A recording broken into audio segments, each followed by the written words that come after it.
So let us look at some other measures that are often used. So one such measure is what is known as the profitability index. So how do we go about calculating the profitability index? The idea is that you look at the present value of future cash flows, okay, and then you have to divide those present value of future cash flows by the project cost, which is the negative of the first cash flow. So let's look at an example to understand how this works. So imagine that you have a project which has a cash flow of minus 100 units today and 70 units 1 year from now, 60 units 2 year from now, and 50 units 3 year from now.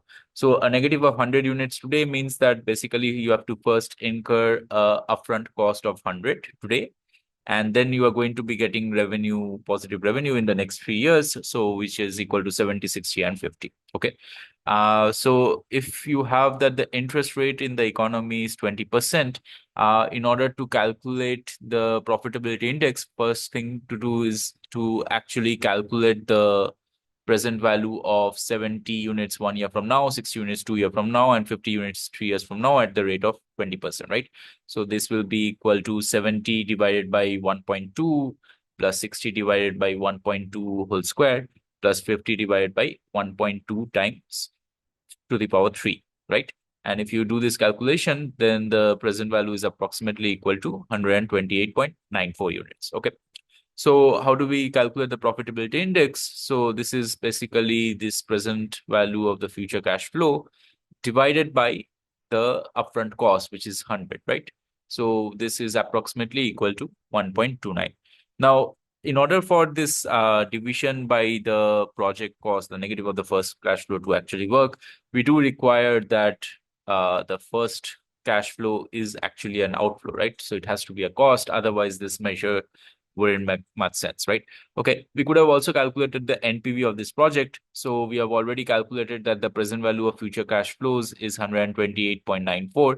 And the first cash flow, which was today, is negative of 100 because this is a cost. So the NPV from here can be easily calculated as 28.94, right? So we note this down for future reference. Okay. So here we notice that we had basically a profitability index being more than 1, as well as the NPV of the project being equal to 28.94. So it would suggest that, both of the criteria would be that you should actually take up the project, right? So for NPV, you already know the criteria, which is that if you have got NPV greater than 0, you should take up the project. And for profitability index, the criteria would be if you have a profitability index greater than 1, you should take up the project, right? But let's look at a kind of like an interesting example, right? So basically what we have that if you have the first cash flow as a cash outflow, which is that it is a cost, then this would suggest that in general you can use actually the NPV or the profitability index interchangeably, right? So when you have a situation where the first flow is a negative thing and then you have got all positive flows, this is also, remember, the same situation we had discussed when we were discussing the internal rate of return. So here basically you get more or less the correct answer if you use the profitability index. Okay. So that's one thing that to note. But there are some issues with profitability index as well, right? So in order to understand those issues, let us look at a few more examples. So imagine that you have a project which has a cash flow of minus 10 units today. So that means there's an upfront cost of 10 units today, and it's going to give out 21.14 units 1 year from now, 18.12 units 2 year from now, and 15.10 units 3 year from now. Okay. Now, again, if the interest rate continues to be 20%, you can compute the present value of the future cash flows to be approximately 38.94 units. And so therefore, the profitability index is 38.94 divided by 10, which is around 3.89, right? So if you compare project 1 and project 2, the NPV is actually going to be the same, right? Because the NPV of the second project is also 38.94 minus 10, so 28.94, which is what we had found before. But the profitability index is higher, right? And basically, it is higher because it requires less capital upfront, right? So you divided it by an amount which was actually smaller, right? So intuitively speaking, basically what we are trying to say here is that the second project is better in some sense compared to the first project, even though they have the same NPV, because it requires less capital, right? So this is a aspect on which the profitability index focuses. And in fact, it has a bias towards projects which require less capital upfront, right? So in this case, it is fine because you have that the NPV is anyway the same. So from an NPV criteria perspective, these two would have been equivalent. But profitability index says that basically the second project is better because it requires less capital, right? The problem is that because of the bias of the profitability index towards smaller projects, you may sometimes end up with the wrong conclusion about which project to select. So in order to see this, let's consider a third example where you have a project which is very similar to the first one in the sense that it requires 100 units of cost upfront, but it pays double what the first project was paying, right? So remember, the first project was paying 70 units 1 year from now, 60 units 2 years from now, and 50 units 3 years from now. So this project 3 is paying out 140 units 1 year from now, 120 units 2 years from now, and 100 units 3 years from now. So now if you compute the NPV, clearly the NPV of this project is higher than that of project 1 and project 2. But if you compare the profitability index, you can show that the present value of this future cash flows is approximately 257.87 units. And so therefore, the profitability index is around 2.58, which is still lower than the profitability index of project 2, right? So here, basically, because of the bias towards smaller projects, still the profitability index of project 3 is basically lower than that of project 2, even though the NPV of project 3 is higher than that of project 2, right?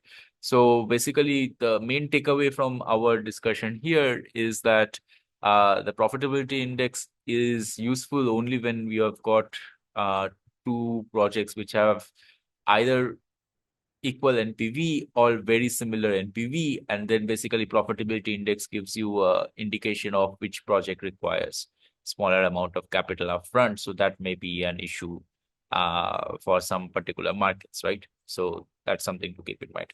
Okay, so there's another rule that is often widely used because of its simplicity.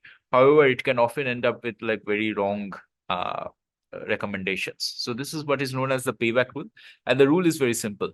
The payback rule says that a project is better if you can recover one's original investment faster under such a project. Okay. So let's look at an example and let's compare three different projects. Suppose that project 1 requires an upfront cost of 5 now and pays out 8 1 year from now. These are the only two cash flows in this project. And so therefore the payback period is going to be 1 year here because in 1 year's time, you can recover your upfront cost of 5, right? Let's compare that to project 2. So this has a upfront cost of 5 as well, but it pays out 4 1 year from now and 10 2 years from now. Okay. So now if you kind of like compute the payback period, this is going to be 2 years because you're going to have to wait for 2 years before your money is recovered. And the third one is even worse from that regard. So it has a upfront cost of 5 and it pays out 4 1 year from now, 0 2 years from now, and 1 million 3 years from now. Okay. So here the payback period is going to be 3 because you're going to basically require 3 years to recover your money. Now, assume that the interest rate is 5%. And if you go ahead and compute the NPV, you're going to get an interesting kind of conclusion. So if you were to use the payback rule, we would have found that basically the criteria is such that project 1 would have been considered better because it had the shortest payback period, followed by project 2, followed by project 3. However, if you use the NPV, which remember is the right criteria because in some sense it tells you how much money you can make for free, then per project, then basically the what you have is that the project 3 is the best and followed by project 2, followed by project 1, right? So exactly the opposite recommendation you get in both the cases, right? Okay, so why is the payback rule still used quite a lot? Well, one thing that it goes in its favor is it's actually intuitively very easy to explain, right? It just says that, for a project, we just need to look at how many years will it take till you get back the money you invested, right? The second thing is that it actually can be of help in like some particular situations. So for example, suppose you don't trust the manager enough with whom you are entrusting the money, then you can actually kind of put in and say that, I'm going to only fund projects which have a payback period of, let's say, 2 years, right? So that, you want your money back within 2 years. And if that is not the case, then you will have it written so that the manager can be fired, right? It can also be of particular help to entrepreneurs in thinking about which project to begin with. If you have limited capital and if you are in an imperfect capital market, right? So in such a market, it's very expensive to actually go ahead and borrow uh, capital, right? And so therefore you would want to get back your money in a short amount of time. And therefore, having a project with a low payback period is going to be of particular importance, right? So the other thing is, in a lot of cases, or rather in some cases, the payback rule is going to perhaps give you the same answer as more complex methods such as NPV, right? So imagine that you have a project which is going to give you back your money within 1 year, right? So that is very likely to have a positive NPV project, right? Whereas suppose you have a project which is unlikely to give your money back in 30 years. So that's also probably likely to be a project which has negative NPV, right? So oftentimes you might have that the payback rule, even though it is very simple, would actually end up giving the same answer as NPV. But even then, like, you should actually not rely on that method because of the reasons that we talked about, right? So in summary, the payback period is often useful as information to give out when you are thinking of pitching projects. However, it should not be a criteria which would allow for thinking about, among different projects, which one to select. And it should also not be a criteria on which you decide whether to go ahead with a project or not. So the main references for our discussion so far this week are this book by Corporate Finance by Welsh, which remember is available to read online, and it has also got a lot of like exercises with solutions as well as exercises for you to practice upon.